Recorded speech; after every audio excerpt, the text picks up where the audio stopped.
जानते हैं, मैंने ऑलरेडी थर्ड सेक्शन के अपलोड कर दिया है था मैथमेटिक्स 10th क्लास के लिए। चलिए फर्स्ट क्वेश्चन देखिए, find the mode of the following data. इसका मोड फाइंड आउट करना है। एक गिवन है, यहाँ पर आपको गिवन लिखना है। Given 5 6 9 6 12 3 6 11 6 and 7। मोड का मतलब क्या होगा, जो ज़्यादा टाइम रिपीट होगा वो मोड होगा। 6 6 6 ज़्यादा टाइम रिपीट है, इसलिए इसका मोड आंसर क्या लिखेंगे, 6 आपको लिख सकते हैं। बहुत सिंपल सा क्वेश्चन है ये। देखिए ये भी very important question. Express tan theta in terms of sin theta. tan theta को आप sin थीटा में आपको लिखना है, तो यहाँ पर tan theta is equal to, एक फार्मूला आपके पास है sin theta by cos theta, आप इसको लिख सकते हैं sin theta by cos theta. यहाँ पर कुछ फार्मूले आपके बनते हैं, देखिए sin square theta plus cos square theta is equal to 1, एक फार्मूला आपके पास है। तो cos square theta is equal to ये हो जाएगा 1 माइनस साइन स्क्वायर थीटा, ये भी एक फार्मूला आपके पास। cos theta is equal to ये स्क्वायर में रूट बन जाएगा 1 माइनस साइन स्क्वायर थीटा, इस तरह ये बनेगा। तो यहाँ पर आप क्या कर सकते हैं, ये sine theta is equal to cos theta को क्या लिख सकते हैं, under root 1 minus sine square theta लिख सकते हैं। इस तरह आपको फार्मूला आ जाएगा। चलिए देखिए, right the formula for finding the median of group data. Median का फार्मूला आपको लिखना है, तो मीडियन का फार्मूला आपको लिखकर इसके फुल फॉर्म्स आपको लिखना है। Median is equal to L plus n/2 minus CF by F into H, ये मीडियन का फार्मूला। अब इसके फुल फॉर्म्स लिख लीजिए। L is equal to lower boundary of median class, lower boundary of median class. n का मतलब होगा number of observation, number of observation. CF होगा क्यूमुलेटिव फ्रीक्वेंसी, क्यूमुलेटिव L है ये, क्यूमुलेटिव फ्रीक्वेंसी भी लिख सकते हैं ऑफ, ये भी लिख सकते हैं क्लास प्रेसीडिंग द मीडियन क्लास, ये भी आप लिख सकते हैं इतना, या आप क्यूमुलेटिव फ्रीक्वेंसी आप लिख सकते हैं। F है frequency of median class, frequency of median class. H क्या होगा, क्लास साइज। इस तरह इसका फुल फॉर्म आप लिख सकते हो।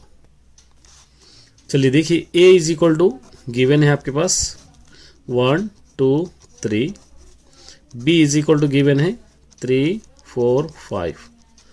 आपको A minus B, B minus से फाइंड आउट करना है। A माइनस B अगर आप कर रहे हैं तो A की वैल्यू 1 2 3 माइनस B की वैल्यू है 3 4 5। दोनों में जो सेम है वो कट करके फर्स्ट में जो बच रहा है वही लिखना है 1 2। B माइनस A आप कर रहे हैं तो B माइनस A, B की वैल्यू पहले लिखेंगे 3 4 5 माइनस A की वैल्यू लिखेंगे 1 2 3। दोनों में जो सेम है वो लिखेंगे, आंसर 4A 5। इस तरह आप इसको लिख सकते हैं।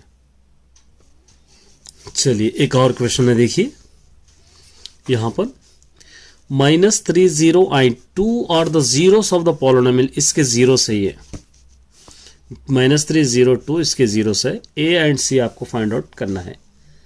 बहुत सिंपल सा क्वेश्चन है। देखिए सबसे पहले आपको ये गिवन सोल्यूशन का फॉर्म लेना है। ये गिवन सोल्यूशन किस फॉर्म में होगा, गिवन सोल्यूशन ये फॉर्म में ax³ plus bx² plus cx plus d, ये फॉर्म में है।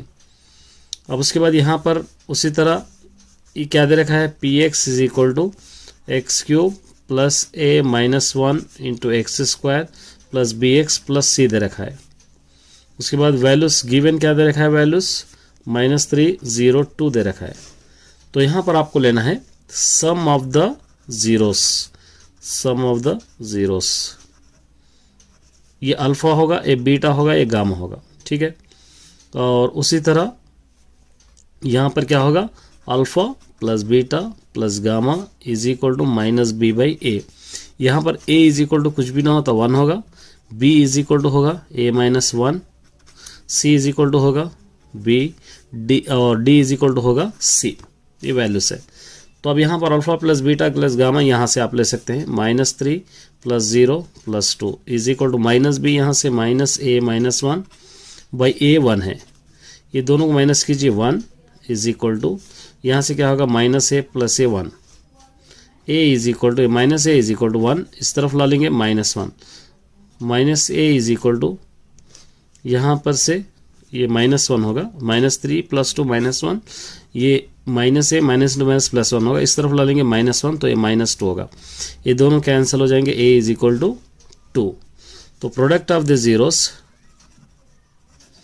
Product of the zero short form में लिख रहा हूँ मैं, प्रोडक्ट ऑफ द जीरोस क्या होंगे, alpha beta gamma is equal to minus D by A, -3 into 0 into 2, ये मल्टीपल फॉर्म में, और माइनस डी यहाँ पे c है, ठीक है, तो c होगा, ये माइनस डी यहाँ पे क्या है c है, तो आप क्या लेंगे c बाई a1, ये पूरा क्या होगा -3 इंटू 0 0 होगा, ये c होगा, c is equal to answer क्या होगा 0। इस तरह आप इसको लिख सकते हैं।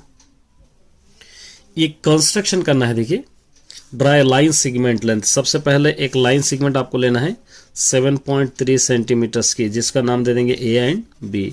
उसके बाद इस तरह एक एक्यूट एंगल आपको लेना है a, और यहाँ से 3:4 का मतलब 3 + 4 is equal to 7, 7 equal lines लेना है, a1 a2 a3 a4 a5 a6 a7, इस तरह आपको लेना है, ये 7 से इसको कनेक्ट करना है। कनेक्ट करने के बाद यहाँ पे एक आर्क ड्रॉ करके, पहला नंबर 3 है, 3 से एक आर्क ड्रॉ करके ये दोनों नाप के इसको कट करके यहाँ से मिलाना है। इस तरह आप इसको डायग्राम बताना है। मेरा चैप्टर में देख लीजिए, मेरा वीडियो अगर आप देख लेंगे तो ये कंस्ट्रक्शन किस तरह आएगा आपको समझ में आएगा। ऑल द बेस्ट सभी स्टूडेंट, अच्छी तरह प्रैक्टिस कीजिए।